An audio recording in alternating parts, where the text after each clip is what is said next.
পাকিস্তানের সঙ্গে জেতার মজাই আলাদা। সেই যে শুরু করেছিল মুলতান টেস্টের কথা মনে আছে, যে তারা 9-6 করে ক্যাচ ফেলে দেওয়ার পরে সেই ক্যাচ ধরে তারা জিতেছিল।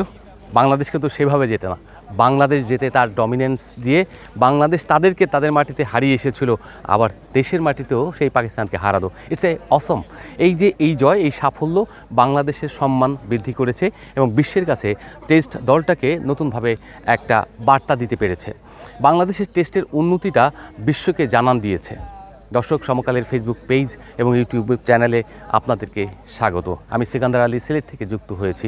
আপনারা দেখেছেন বাংলাদেশ কিভাবে 5 দিন ক্রিকেট খেলে জিতেছে। পঞ্চম দিন সকালে এসে যখন বৃষ্টি হলো, বৃষ্টি হওয়ার পরে খেলাটা দেরি হবে কিনা এরকম একটা শঙ্কা তৈরি হয়েছিল, কিন্তু সেই শঙ্কা উড়িয়ে দিয়ে যে ড্রেনেজ সিস্টেম রয়েছে সিলেট আন্তর্জাতিক স্টেডিয়ামে, সেই ড্রেনেজ সিস্টেমের কারণে মাত্র 15 মিনিট পরে খেলাটা শুরু হয়েছে। এবং শুরুর পরে যেভাবে আপনার মোহাম্মদ রেজওয়ান রান করছিলেন তার পার্টনার সাজিদকে নিয়ে, সেটা কিন্তু একেবারে দুশ্চিন্তার কারণ হয়ে দাঁড়িয়েছিল বাংলাদেশের। এবং প্রত্যেকটা জায়গায় দর্শক থেকে শুরু করে প্রেস বক্স যেখানেই বলেন না কেন, একটা টেনশনের যে তৈরি হয়, সেই টেনশনটা দেখা গেছে। এবং সবাই কেমন যেন বলতে চাচ্ছিল কী হয়, কিন্তু একটা আত্মবিশ্বাস ছিল।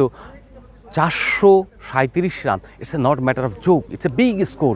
যেখানে বিশ্ব রেকর্ড 418 রান তাড়া করে জেতার, যেটা জিতেছিল ওয়েস্ট ইন্ডিজ 2003 সালে অস্ট্রেলিয়ার বিপক্ষে।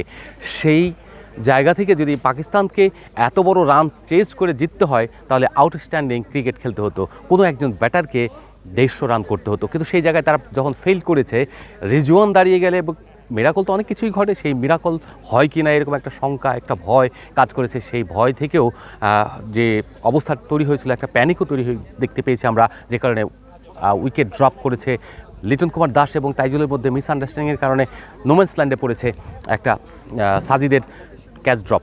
তো সেই জায়গাটা যদি চিন্তা করি, তার পরবর্তীতে যেভাবে আপনার বাংলাদেশ ঘুরে দাঁড়ালো, প্রথমে সাজিদকে আউট করলো, তারপরে গিয়ে আপনার রিজওয়ান, এবং সর্বশেষ যখন অল আউট হলো, সেটা ছিল একটা আনন্দঘন মুহূর্ত। বাংলাদেশ খুব বেশি সেলিব্রেট করে নাই, কিন্তু এই কম সেলিব্রেট করার মধ্যেও আছে অনেক রাজকীয়তা, অনেক সাফল্যের অনেক বেশি মহিমা। আপনি বাংলাদেশ যখন খেলা শেষ করলো, তার পরবর্তীতে কিন্তু ড্রেসিং রুমে তারা ফিরে নেয়, নিচে ডাগআউটে বসেছিল, উইকেটের পাশে এসে তারা একটা ছবি তুলেছে, যেই ছবিটা তাদের স্মারক হিসেবে থাকবে। পাকিস্তানকে রেকর্ড গড়ে জিতেছে, অস্ট্রেলিয়ার পরে কোনো দলকে টানা 2বার হারালো। এবং সবচেয়ে বড় ব্যাপার হলো, বাংলাদেশ কখনই 4 টেস্ট টানা জেতেনি, এই প্রথম জিতলো। এই যে এইসব রেকর্ড, এই রেকর্ডগুলো কিন্তু বাংলাদেশের ক্রিকেটের উন্নতি প্রকাশ করে।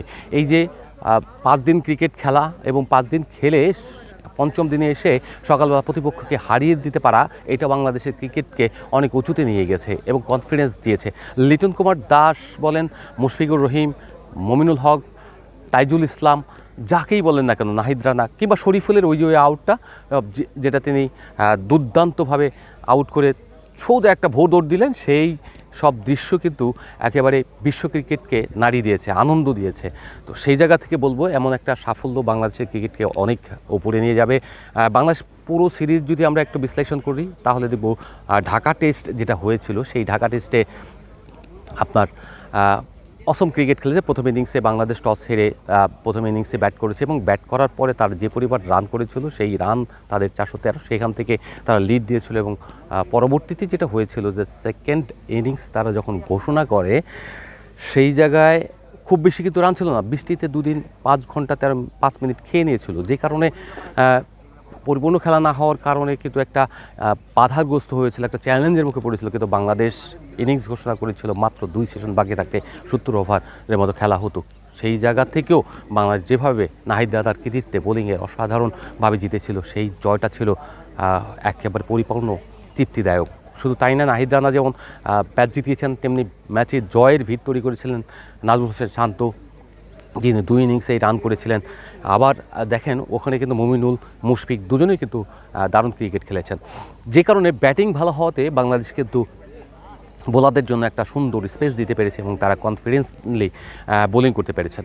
পরবর্তীতে আমরা যদি আরেকটা জিনিস দেখি, ওই টেস্টে জেতার পরে বাংলাদেশ প্রথম কিন্তু দেশের মাটিতে পাকিস্তানের বিপক্ষে টেস্ট জিতেছিল। সিরিজ জয়টা ছিল একটা ঐতিহাসিক, সেই ঐতিহাসিক মুহূর্তটা এই সিলেটে এসেছে এবং সিলেট থেকে তারা অ্যাচিভ করেছে। সিলেটের কন্ডিশনটা ছিল একেবারে ব্যাটিং মানে স্পোর্টিং, কিন্তু সেখানে ম্যাক্সিমাম লাস্টের দিকে ব্যাটিংয়ের জন্য এত ভালো ছিল যেটা কল্পনা করা যায় না। প্রথম 3 দিন যদি দেখি আমরা তাহলে বোলারদের বেশ ডমিনেশন ছিল এবং তারা কিন্তু প্রভাব বিস্তার করে উইকেট নিয়ে দুই দলকেই অল আউট করতে পেরেছে দুই দলের বোলাররা।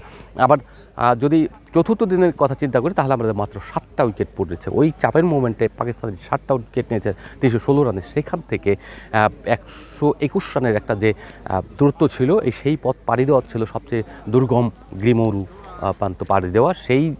সেই জায়গা থেকে তারপরে রিজওয়ান বা তাদের দল আশা করেছিল যে একটা কিছু হবে, বিশ্ব রেকর্ড হবে, হয়তো না যে কোনো জায়গায় বিশ্ব রেকর্ড হতেই পারে, যে কোনো নতুন কিছু আসতে পারে। তো সেই বিশ্ব রেকর্ডটা কিন্তু এবার আর হতে দেয়নি বাংলাদেশ, কারণ বাংলাদেশের একটা কনফিডেন্স ছিল, সেই কনফিডেন্সটাকে তারা কাজে লেগেছে এবং সর্বশেষ তাইজুলকে হ্যান্ডস আপ দিতে হবে, কারণ তিনি 6 উইকেট নিয়েছেন। তার যে এই পারফরমেন্স প্রথম ইনিংস বলেন এখানে বলেন সব মিলিয়ে যেভাবে তিনি ব্রেক থ্রুগুলি দেন, কঠিন সময়ে নতুন বলে বল করেন এবং নতুন বলে উইকেট নেন, এই যে অর্জনগুলো বাংলাদেশকে একটা কম্প্যাক্ট জায়গায় নিয়ে এসেছে।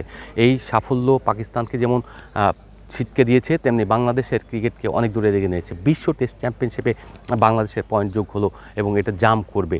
এই প্রথম টেস্ট জেতার পর যদি 6 নম্বরে ছিল, সেখান থেকে আরও একটু উন্নতি হবে। একটা টেস্ট জেতা 12 পয়েন্ট আসে, এই দুটো টেস্টে 24 পয়েন্ট অর্জন হয়ে গেছে। আগে একটা টেস্ট ড্র করেছিল শ্রীলঙ্কার বিপক্ষে, সেই ড্র পয়েন্টও রয়েছে। আপনি যদি চিন্তা করেন বাংলাদেশ কিন্তু শ্রীলঙ্কার বিপক্ষে থেকে অর্থাৎ নতুন সাইকেলে টেস্ট চ্যাম্পিয়নশিপের ভালো খেলা শুরু করেছে এবং সেটা কিন্তু এখন ধারাবাহিকভাবে চলছে। এবং এই যে এক্সপিরিয়েন্স ব্যাটাররা রয়েছেন এবং বোলার কম্প্যাক্ট বোলার রয়েছেন, ফাস্ট বোলার অনেক ভালো যেমন হাসান মাহমুদ যদি ফেরেন তাহলে হয়তো শরীফুল বা অন্য কারো জায়গা হবে না। সেই ক্ষেত্রে দেখেন বাংলাদেশ কিন্তু এখন টেস্ট দল খুব আন্তর্জাতিকভাবে অনেক বড় এবং শক্তিশালী। এই দলটা খুব ভালো করবে ইন ফিউচারে। সামনে যে সিরিজগুলো আছে, অস্ট্রেলিয়াতে খেলা হবে পরের টেস্টটা সেই সিরিজটা নিঃসন্দেহে বাংলাদেশ ভালো করার চেষ্টা করবে। যদিও অস্ট্রেলিয়ার কন্ডিশনে অস্ট্রেলিয়া অনেক বেশি শক্তিশালী এবং তাদের ওখানে একেবারে সেমি ট্র্যাক হতে পারে, যেখানে 2 দিনেও টেস্ট শেষ হয়ে যায়। ইংল্যান্ডকে কিন্তু সেই রকম পরিস্থিতি ফেস করেছে। বাংলাদেশকে কীরকম পরিস্থিতি ফেস করতে হয় আমরা জানি না, তবে বাঞ্চ অফ পেস বোলার থাকাতে এবং ভালো কোয়ালিটি স্পিনার থাকাতে সেটা অস্ট্রেলিয়া কিন্তু অত সহজভাবে সব কিছু করতে পারবে না। দর্শক, এখানে শেষ করছি, আবার কথা হবে অন্য কিছু। ধন্যবাদ।